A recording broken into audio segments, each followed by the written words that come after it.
Bienvenidos amigos a esta emisión de Televistazo. En una entrevista radial, el presidente Daniel Noboa se refirió a las medidas económicas adoptadas por su gobierno.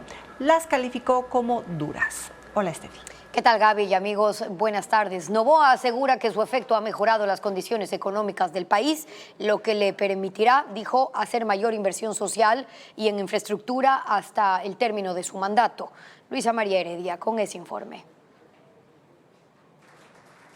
7 meses y medio después de asumir el cargo, el mandatario Daniel Noboa tuvo su primera cadena radial este martes. Lo acompañaron el ministro de Gobierno, Miquel Sensi Contugui, y la secretaria de Comunicación de la Presidencia, Irene Vélez. La entrevista buscó posicionar un mensaje claro. Creo que lo más duro ya lo pasamos. Según el presidente, la situación económica de las familias ecuatorianas está mejorando y seguirá mejorando durante todo lo que queda de su gobierno. Dice que es el resultado de su gestión. Si no hubiésemos tenido esos primeros 6 meses duros de tomar las medidas duras, no tendríamos en esta segunda mitad inversión pública que se transforma en empleo. No tendríamos tampoco el dinero para seguir peleando una guerra. En marzo, el régimen de Daniel Noboa subió el IVA al 15%. Era una medida que consideraron necesaria para poder enfrentar el conflicto armado interno. En junio, en cambio, decretó la eliminación del subsidio a las gasolinas Extra y Ecopaís, lo que le deja recursos para inversión social. Vamos también a entregar a pymes 200 millones de dólares en créditos productivos a gente que no es sujeta a crédito, emprendedores.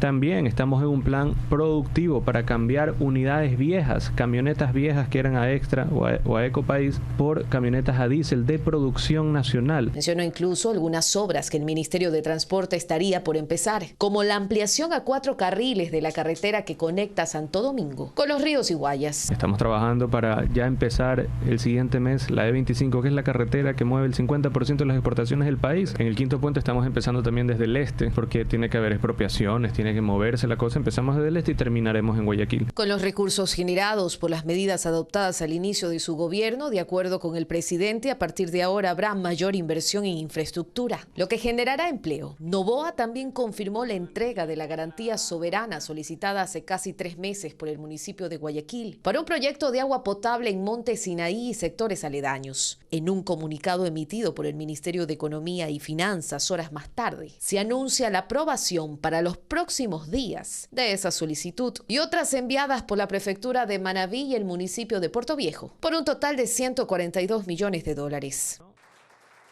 7 meses y medio después de asumir el cargo, el mandatario Daniel Noboa tuvo su primera cadena radial este martes. Cifras para evidenciar una recuperación de la economía durante su gestión.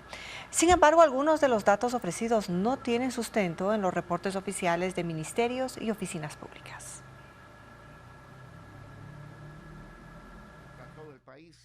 El presidente de la República intenta apalancar su discurso en cifras. Dice que matan el relato. Para dar cuenta de su buena gestión, contó que la economía creció en un 1.2%. Es el dato que dio el Banco Central del Ecuador y que se sostiene en una reducción de importaciones para el sector productivo que tiene paralizadas las inversiones porque hay un menor consumo. Dijo el presidente también que la inflación se encuentra en 1.18%. Esta cifra concuerda con los datos del Instituto Ecuatoriano de Estadísticas y Censos. Noboa señaló que la canasta básica tuvo una reducción. En mayo, la canasta básica estaba en $799.73. En junio se ubicó en $795.75.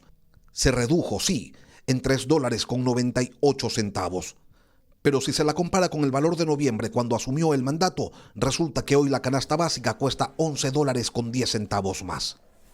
Noboa indicó que la deuda pública se redujo. Es verdad, a noviembre la deuda externa era de $47.679 millones. A valores de abril, la deuda se ubicó en $47.054 millones. El presidente agrega que la recaudación de impuestos se incrementó en $500 millones.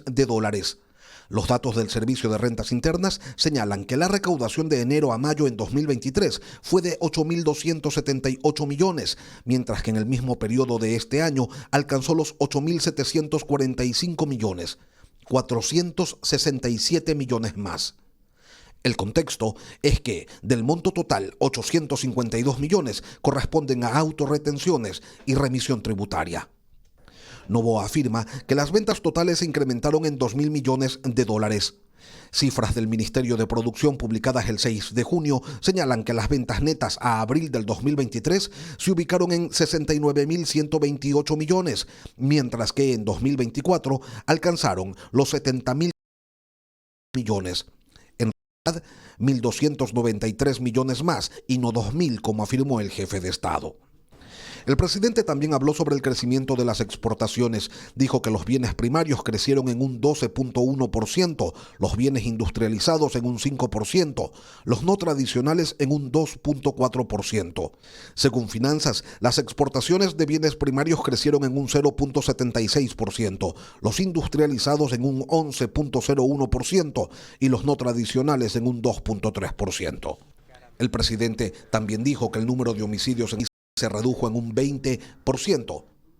Hasta la semana anterior, según la ministra del Interior, la reducción era de un 17%. La Asamblea Nacional no acogió la recomendación de archivo del juicio político en contra de Wilman Terán y Maribel Barreño, exmiembros del Consejo de la Judicatura. El proceso continuará el próximo martes. Adriana Bermeo siguió la sesión, nos trae el informe. El correísmo no logró salvar a Wilman Terán del juicio político. Con 88 votos, el Pleno de la Asamblea decidió no dar paso al archivo del proceso en contra del expresidente del Consejo de la Judicatura y de la exconsejera Maribel Barreño. Esa había sido la recomendación hecha por la Comisión de Fiscalización controlada por la Revolución Ciudadana. En una sesión virtual durante la mañana de este lunes, el proponente del proceso, Jorge Peñafiel de Construye, presentó la moción para continuar con el juicio político. Contó con el apoyo del Partido Social Cristiano, ADN, Pachacutic y algunos independientes. Solo el correísmo votó en contra. Este juicio se va a tratar el próximo martes en la Asamblea Nacional, en el Pleno. En la fecha fijada, el Pleno escuchará las acusaciones. Durante 3 horas, los alegatos de defensa de Wilman Terán y Maribel Barreño. Habrá 1 hora más para réplicas y finalmente los legisladores definirán si censuran o no a los funcionarios. Se necesitan 92 votos. En la Asamblea, Wilman Terán y Maribel Barreño son acusados de incumplimiento de funciones por haber participado en la destitución del juez nacional Walter Macías y por extender arbitrariamente los plazos en funciones de algunos jueces. Acusaciones que fueron ratificadas por el exconsejero Javier Muñoz en su cooperación eficaz. A esta hora, el Pleno revisa el informe de la Comisión de Fiscalización y está previsto que en la tarde se define el juicio político en contra de Muñoz.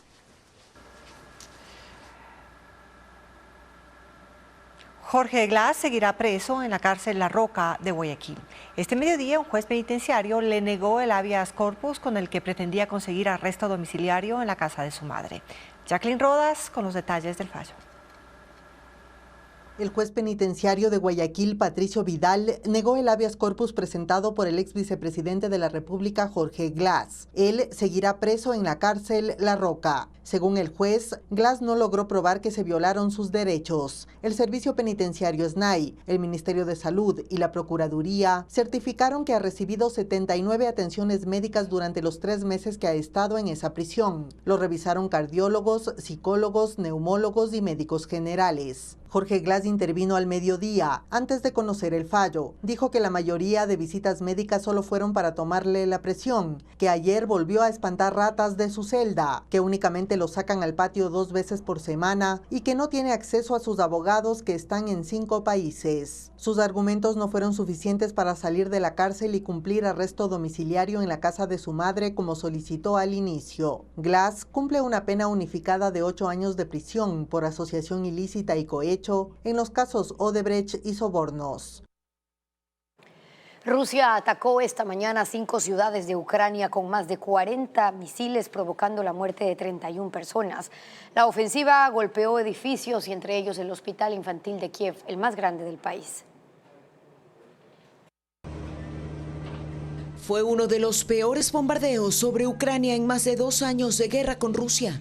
Una oleada de misiles cayó en 3 ciudades. Los mayores daños se registraron en Kiev, donde hubo 19 muertos y 34 heridos. El alcalde de esa ciudad aseguró que los pacientes del hospital infantil, impactado por uno de los misiles, fueron evacuados a centros médicos municipales. Cientos de habitantes y doctores acudieron para ayudar a retirar los escombros. Una mujer fue rescatada con ayuda de los equipos de emergencia. Otros 10 muertos se reportaron en la ciudad de Kryvyi Rog, en el centro oeste del país, y 2 más en la región de Dnipro, en el este. Ahí los misiles golpearon empresas de la industria militar y bases aéreas ucranianas. En total hay 31 muertos, pero Rusia ha negado estar detrás del deceso de civiles. El presidente Volodymyr Zelensky indicó que convocará al Consejo de Seguridad de la ONU para denunciar la masacre. Esta agresión ocurre un día antes de la reunión de los 32 países de la OTAN en Washington, donde se establecerá una hoja de ruta sobre nuevas estrategias para la defensa de Ucrania. En menos de un mes, la banda criminal Los Lobos instaló 20 campamentos ilegales en Azuay. Televistazo llegó a esa zona y ya le contamos al volver. Soriana.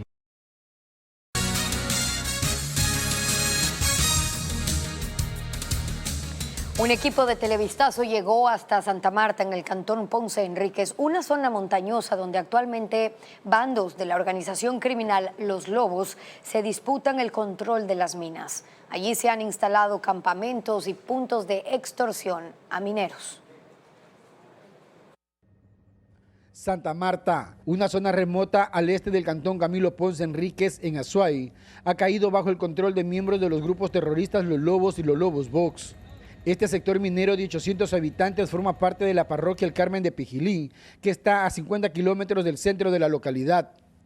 Un equipo de Televistazo llegó hasta el punto más clave, este cerro que se extiende por 2.200 metros de altura, donde la minería ha desatado una lucha de territorio entre ambas bandas. El terreno es inestable, lodoso, solo es posible recorrerlo en vehículos todoterreno. Apenas se empieza el trayecto por la montaña se evidencian los costados covachas levantadas con madera y plástico. Aparentemente vacías, son consideradas estación de campaneros. Cuando nosotros entramos con personal de Fuerzas Armadas, ellos dan un previo aviso a todos los trabajadores y todos los grupos, los GDOs que están actuando. De esa manera es que logran huir. Tras 10 minutos de trayecto, un motor afuera de una casa enciende la alerta. Al ingresar, tacos de dinamita elaborados de forma artesanal confirman que empieza una ruta de minas y a 8 metros se visualiza un pequeño túnel. Un poco más arriba del cerro aparece el campamento de una mina legal abandonado. Luego aparece otra zona de extracción, esta vez ilegal. Es la mina El Dorado, donde hace 5 días rescataron a 49 mineros secuestrados por los Lobos Box y donde también encontraron 8 personas asesinadas esta semana. El túnel de 2 metros de alto por 1 de ancho muestra el área por donde extraían oro clandestinamente y que además servía de caverna para retener a aquellos trabajadores de otros campamentos que no cumplían con una cuota de extorsión. Afuera una estructura servía de cocina y una cabaña con literas artesanales como área de descanso y depósito de explosivos. Según inteligencia militar, entre junio y julio en Santa Marta se ha detectado al menos 20 campamentos de minería ilegal. Al momento, 100 militares han reforzado los controles en el área, pero aún no se ha determinado la cifra total de minas legales e ilegales que han sido tomadas por estas mafias. Mañana, en una nueva entrega, le contaremos cómo operan en Ponce Enríquez facciones del grupo terrorista Los Lobos que se han tomado el negocio de la minería. Un plaguicida altamente tóxico y prohibido a la venta intoxicó a 133 alumnos de 2 colegios de Balsar en Guayas. Esos casos son investigados por contaminación masiva porque no hay plantaciones agrícolas cercanas. ¿Qué pasó entonces? Merlin Ochoa con el informe. El 21 de junio, el Hospital Básico del Ministerio de Salud en Balsar, en la provincia del Guayas, colapsó. 50 trabajadores, entre médicos, auxiliares y camilleros, atendieron la emergencia ese día. Recibieron a 133 alumnos de entre 15 y 17 años de 2 colegios públicos del cantón. No podían respirar, les dolía el pecho, les dolía la garganta, vomitaban, náuseas. Tuvimos un caso específico que nos llevó a convulsionar. El chico fue trasladado a la ciudad de Guayaquil.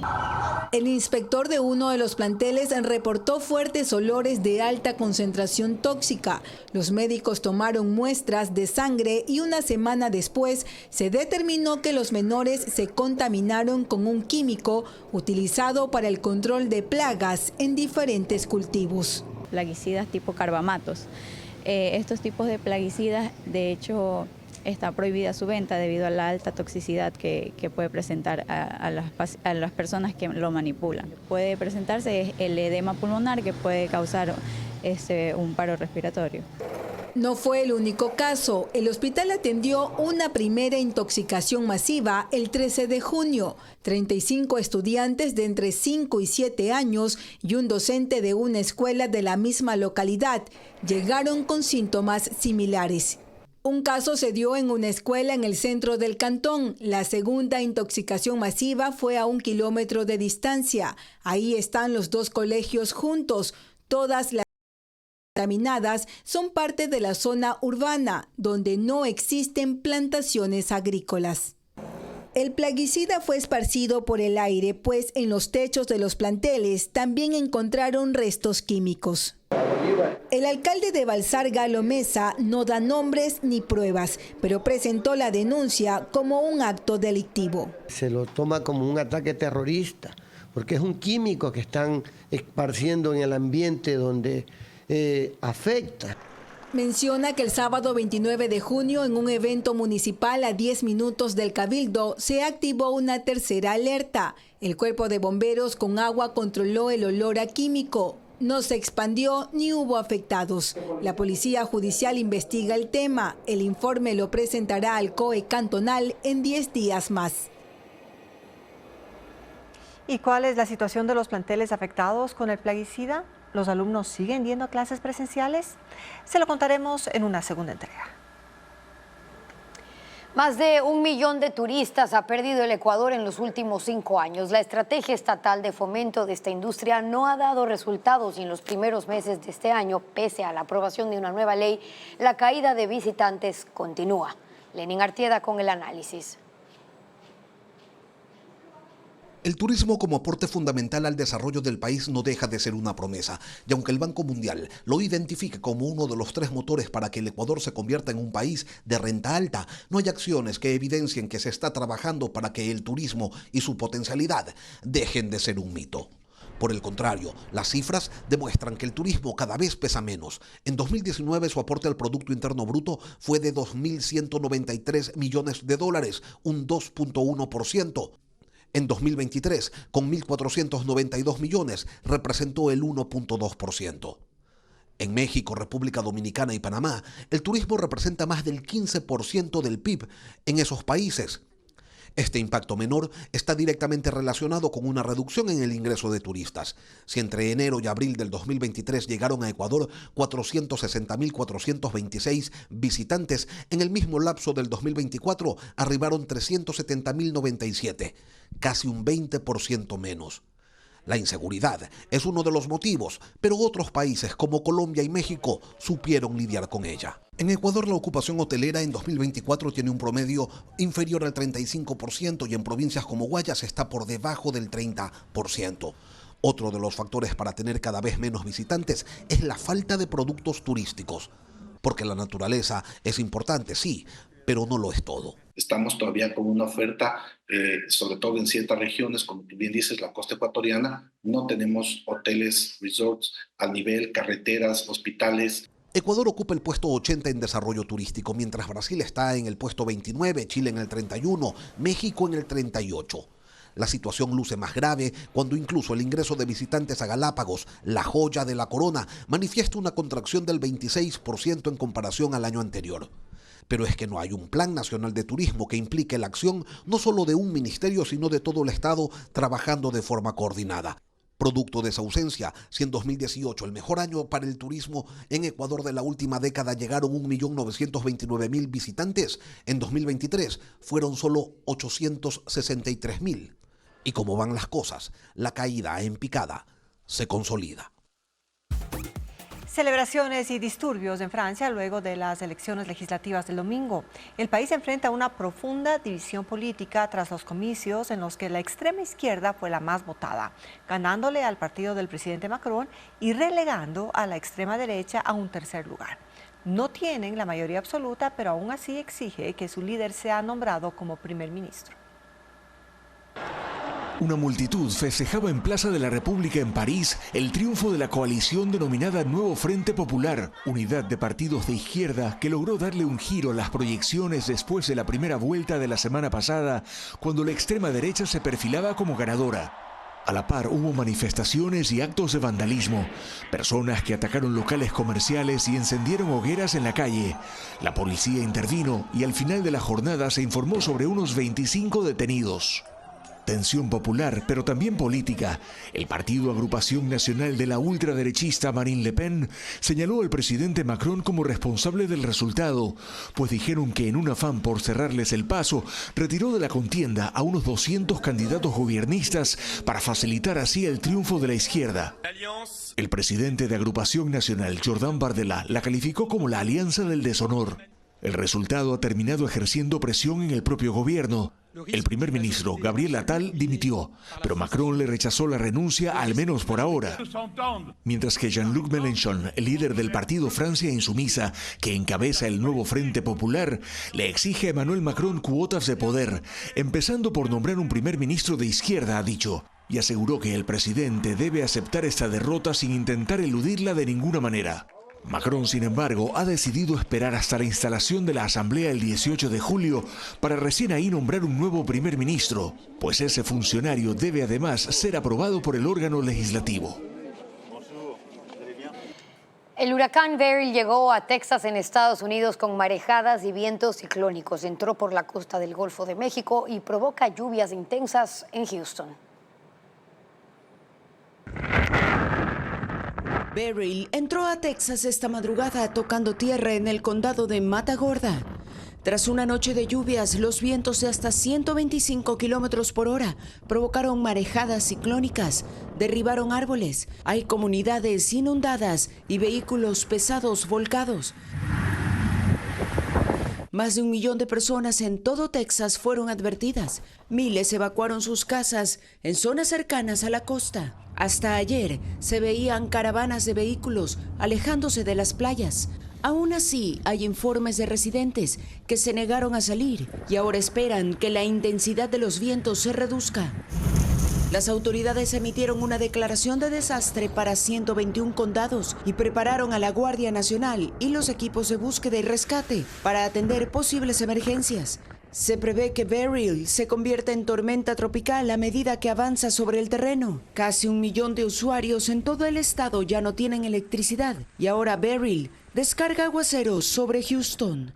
Antes de llegar al Golfo de México, Beryl atravesó el Caribe como huracán de categoría 5. Arrasó islas y dejó al menos 11 muertos. En Estados Unidos, una ola de calor batió récord de temperatura el fin de semana en la costa oeste del país. En el estado de Nevada, el sábado, el Valle de la Muerte alcanzó los 53 grados, superando la marca establecida de 52 grados diarios en 2007. El domingo, las temperaturas en Las Vegas alcanzaron los 49 grados por primera vez en la historia y la ciudad de Kingman, en Arizona, alcanzó los 42.7 grados, temperaturas que incrementan el riesgo de incendios forestales. En el condado de Santa Bárbara, en California, el incendio del Lake ha quemado más de 49 kilómetros cuadrados de maleza y aún no ha sido controlado. La empresa estadounidense Boeing se declaró culpable de conspiración para defraudar a Estados Unidos durante el proceso de certificación de sus aviones 737 MAX, 2 de los cuales sufrieron accidentes fatales en 2018 y 2019 que dejaron 346 fallecidos en Indonesia y Etiopía. La multinacional deberá pagar una multa de $244 millones y otros 455 millones en 3 años para mejorar sus programas de cumplimiento y seguridad. La cifra es bastante inferior a los $24.000 millones que pidieron los familiares de las víctimas, que se declararon decepcionadas por este acuerdo.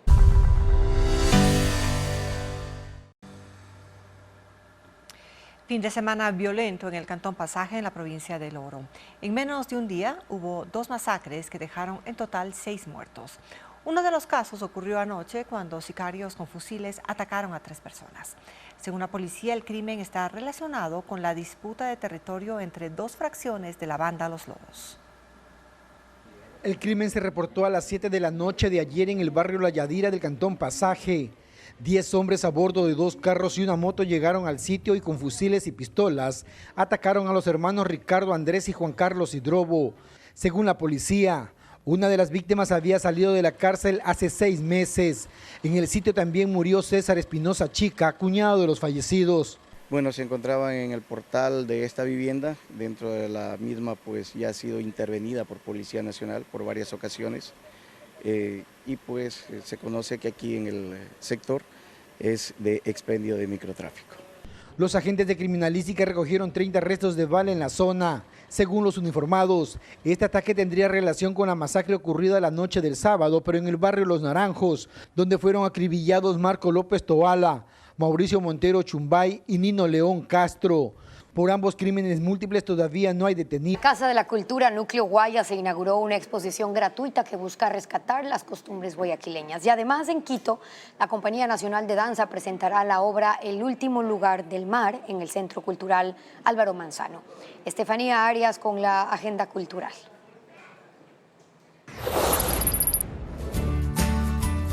Las Peñas y el Faro, el juego de la cuchara o una fusión entre el indoor y las canicas son parte de la exposición Costumbres Guayaquileñas que se inauguró en la Casa de la Cultura Núcleo Guayas. 70 piezas creadas por 8 estudiantes del Instituto Tecnológico Guayaquil que buscan rescatar las tradiciones de la ciudad, además de rendir homenaje por los 489 años de fundación.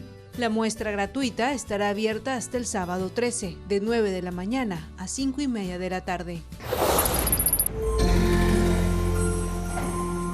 Un recorrido por la condición humana, con distintos lenguajes artísticos, teatro, performance, artes visuales y sonoras.